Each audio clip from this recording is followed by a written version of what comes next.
Halo, jumpa lagi dengan Om Begawan dalam Ngopi di Politik yang cukup menggelitik. Tonton sampai selesai ya, supaya tidak salah paham. Ya, pertama-tama saya ucapkan selamat kepada para relawan Indonesianis. Wah, ini relawan Indonesianis yang sudah mendeklarasikan organisasinya, organ relawan. Dan selamat juga yang dalam deklarasi itu sudah memakai kaos bergambar Pak Anies itu, serta jaket birunya yang cukup bagus gitu ya. Nah, jangan lupa tiap 3 hari dicuci, dicuci loh ya. Jangan dipakai terus, nanti gampang luntur, nanti warnanya memudar ya. Karena nggak pernah ganti, jangan dipakai terus ya. Kalau hanya warna saja masih mendingan itu. Ya cuma kalau nggak pernah dicuci kan nanti nggak enak itu. Ya, biar nggak seperti yang didukung, ya, yang memberi pidato. Itu yang disampaikan banyak yang tidak sesuai dengan apa yang ada di lapangan. Kenyataannya itu banyak yang nggak sesuai. Ya. Kata-katanya Pak Anies yang disampaikan di dalam deklarasi itu ya banyak yang nggak sesuai lah dengan kenyataannya. Ya, kepada relawannya gitu. Jadi ya yang cerdas sedikit lah. Karena percuma saja, sebab mereka tidak akan punya data valid. Ya, jadi hanya sekedar apa ya, pidato saja, tapi tidak memakai data-data yang valid untuk mengkanter data-data yang sudah saya sampaikan ini nanti. Ya. Kalau gitu, supaya semua cerdas, supaya mengetahui data-data yang disampaikan Pak Anies, mari kita kupas saja supaya tidak salah paham, semua jadi cerdas, semua jadi paham semua dalam ngopini politik berikut ini.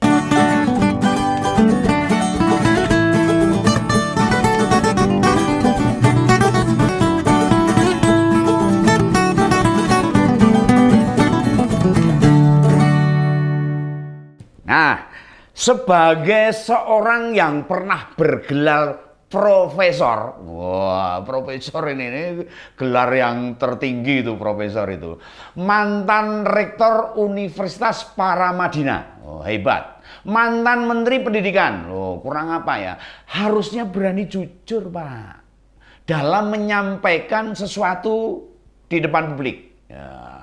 Tapi pidatonya Pak Anies dalam deklarasi relawan di Jakarta Convention Center, ya banyak nggak benarnya itu. Banyak yang nggak sesuai kenyataannya. Ya, itu. Pak Anies menyebut, karena kita menawarkan ini dan rekam jejak ini, apa yang sudah kita kerjakan, semua ujungnya itu tadi saya sebut transportasi. Nah, mengapa transportasi itu penting? Nah ini, apa Pak Anies itu lupa toh ya? 5 tahun mengabaikan soal transportasi di DKI loh. Apakah kemacetan dan kerutan di DKI sekarang ini minimal berkurang dibandingkan dengan periode gubernur sebelumnya? Lah kan tidak. Ya tetap macet, tetap ruwet, nggak ada kurang-kurangnya itu loh. Masih tetap dan sama saja. Selama 5 tahun loh Pak Anies itu, jangan salah. Bahkan ide membuat jalur sepeda juga tidak optimal digunakan oleh para pengguna sepeda. Nah, pada jam-jam tertentu malah jalur sepeda itu dipakai melintas sepeda motor roda 2 maupun roda 4. Nah, nggak kocur itu. Jadi nggak optimal itu. Pembuatan jalur sepeda terbukti menambah kemacetan baru di DKI. Nah, gitu kok katanya sukses di dalam transportasi Jakarta. Kayak enggak gitu loh. Pernah ketika Pak Anies menjabat tahun 2017 hingga 2022 yang kemarin baru saja selesai, ada peremajaan bus di Jakarta. Adakah peremajaan bus Transjakarta? Ya seperti dilakukan sewaktu Gubernur DKI yang waktu itu dijabat Pak Jokowi dan Pak Ahok. Nah, tidak ada sama sekali, tidak ada. Bahkan di akhir tahun 2021, Pak Anies menyebut akan melakukan pengadaan 10.000 bis listrik tuh. Apa sampai sayang kami sok-solen gitu loh. Faktanya hingga akhir masa jabatannya tanggal 16 Oktober kemarin yang lalu itu, satu roda bus listrik pun tidak datang di Jakarta. Nah, itu namanya ngibul loh itu. Apalagi bisnya semestinya ketika integrasi sistem transportasi sudah diinisiasi gubernur sebelumnya harus makin dikembangkan, bukan malah macet-cet, itu nggak ada penambahan, tidak ada peremajaan dan sebagainya. Proyek MRT dan LRT juga tidak disentuh sama sekali, belas, nggak ada yang disentuh itu, dibiarkan begitu saja.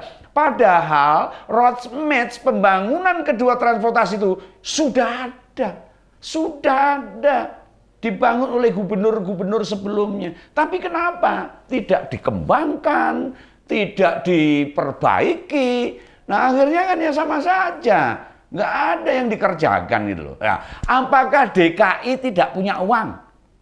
Nah, apakah DKI tidak punya uang? Wow, ya tidak. Semua tahu, semua rakyat Indonesia itu tahu APBD DKI itu paling besar loh. Iya, dibandingkan dengan perolehan APBD di provinsi-provinsi yang lain.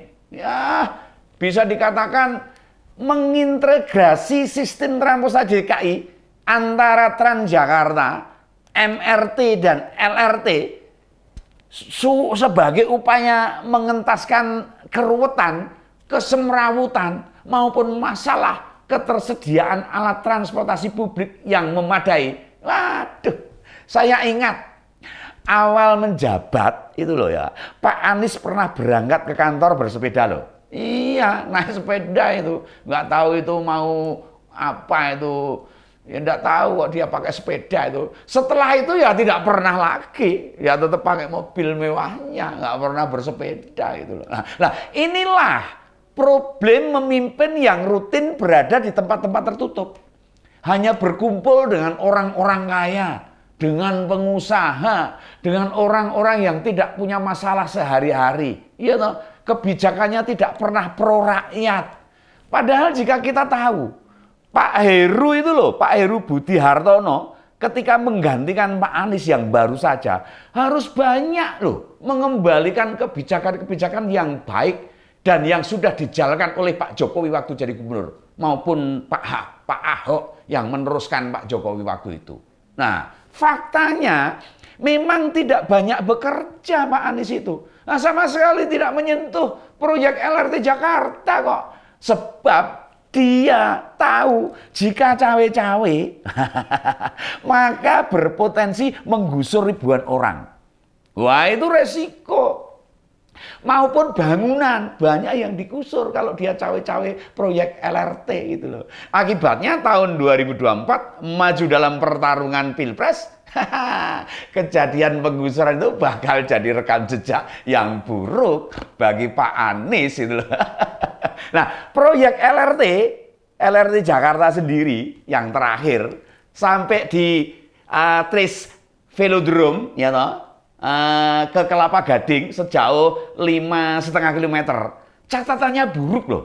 Di proyek LRT itu ya sama dengan berbagai proyek lain. Ya ada sekitar 10% bus Transjakarta. Ya, zaman Pak Ahok yang didatangkan mungkin tahun 2015-2016 lah. Perlu peremajaan harusnya. Ya 10%-nya lah. Tapi mana? Nggak ada. Lalu MRT Selatan Utara fase 2 itu atau Bundaran HI sampai Ancol ya tetap jalan karena campur tangan Kementerian Perhubungan. Kalau tidak ada campur tangan Kementerian Perhubungan, Kementerian PUPR, demikian juga pembangunan LRT Jabodetabek yang meliputi Cibubur, Cawang, Bekasi Timur, Bekasi Timur Cawang, Cawang Duku Atas. Nah, ya itu semua proyek milik pemerintah pusat. Bukan DKI, bukan campur tangan Pak Anies. Tidak ada campur tangan biaya dari APBD Provinsi DKI Jakarta itu. Nah, saya tahu. Kalian penggemar Anies akan bilang, yang punya program pemerintah pusat. Nah, saya akan bilang, nah, maka yang membiayai ya dari pusat. Nah, gitu loh. Emang nanti kalau proyek selesai, yang banyak memakai siapa? Bukannya warga Jakarta itu sendiri. Ya, warga Jakarta, warga DKI. Ya, kalau tidak tahu sistem pembangunan daerah maupun pembiayaan program pusat dan daerah, ya saya sarankan belajar dulu sajalah daripada nanti malu gitu loh. Nah, itu baru satu kupasan dari mungkin sekitar 15 menit pidato Pak Anies kemarin, ya, yang hanya itu satu kupasan itu 15 menit pidato Pak Anies, ya, ayolah kita sebagai masyarakat harus mengerti benar dan cerdas gitu loh, dan cerdas memaknai atas apa yang disampaikan oleh calon pemimpin. Jika model-model begini mau apa kita ini, ya toh, ya saya pengen tahu lah siapa sih tim tanknya Pak Anies ini. Ya, Mbok kalau kasih masukan itu yang bener itu loh. Jangan asal gitu loh. Ya kan bikin nggak bener itu, bikin masyarakat jadi tahu gitu loh. Kita ini negara besar loh, dengan banyak ilmuwan, orang-orang banyak pinter, cendekiawan, agamawan dan unsur-unsur lainnya. Apalagi ini masa keterbukaan, semua tidak bisa ditutup-tutupi. Kalau ada pemimpin nggak jujur, mesti konangan. Oh, nggak mungkin nggak konangan. Oh, semua keterbukaan. Oh. Rekam jejaknya itu masyarakat tahu. Mau bilang begini, tahu. Mau nggak jujur, tahu gitu loh. Nah, kalau tidak punya keahlian, lah yang mbok tahu diri gitu loh. Pengen jadi presiden itu hak, boleh, itu nggak dilarang kok ya. Kayak anak-anak kita kalau ditanya besok besar cita-citanya pengen jadi apa gitu loh. Ya kalau mereka menjawab mau jadi presiden, apa ya mau kita debat, boleh, bebas gitu loh. Mau cita-cita jadi presiden boleh. Ya. Tapi kalau mantan rektor, mantan gubernur, mantan menteri pendidikan mengatakan konsep pembangunan Indonesia seperti Jakarta, ya salah no. Membangun Indonesia yang sangat besar ini dengan konsep membangun Jakarta, wah ya keliru. Oh, bisa hancur Indonesia ini. Jakarta tidak membangun apa-apa kok. Mau membangun Indonesia yang begitu besar dengan berbagai kesulitan masalah, apalagi ini negara kepulauan dengan laut yang sangat besar, tidak seperti Jakarta begitu loh, nggak bisa. Nah, apa yang mau Pak Anies sebut sukses membangun tugu sepatu, tugu keranda, gitu loh, instalasi getah-getih, tugu sepeda dan lainnya. Bukan berarti membangun tugu-tugu tadi salah, enggak. Wah, itu dianggap sebagai cipta seni yang tinggi itu loh. Tapi ya bukan itu. Tapi tugas utamanya lah kan harusnya mensejahterakan warga DKI. Nah, iya, bukan membangun tugu-tugu. Nah, mana itu janji OKOC? Mana janji rumah DP 0% gitu loh. Mana realisasi naturalisasi sungai. Nah, wong selama Pak Anies menjabat, itu semua yang mendasar gak pernah disentuh kok. Yang mendasar kebutuhan masyarakat aja gak pernah disentuh gitu loh. Masa agar sungai dibersihkan oleh Pemprov DKI saja, masyarakat harus menggugat dulu ke pengadilan negeri. Kok mendadak diperkosa gitu loh untuk membersihkan sungai itu loh. Masyarakat harus menggugat dulu. Nah, sebuah bulldozer DKI pernah melakukan pembersihan sungai karena gugatan warga DKI. Ingat nggak? Nah, bukan karena kebijakan pemerintah DKI, itu desakan masyarakat. Wah, harus digugat dulu. Nah, bekerja dan mengabdi untuk masyarakat bukan hanya kata-kata. Tidak boleh hanya kata-kata, tidak bisa begitu, harus ada realisasinya. Ya, toh. Pak Anies sendiri bilang loh ya, Yang kita tawarkan itu adalah rekam jejak karya yang senyata-nyatanya yang sudah dilakukan.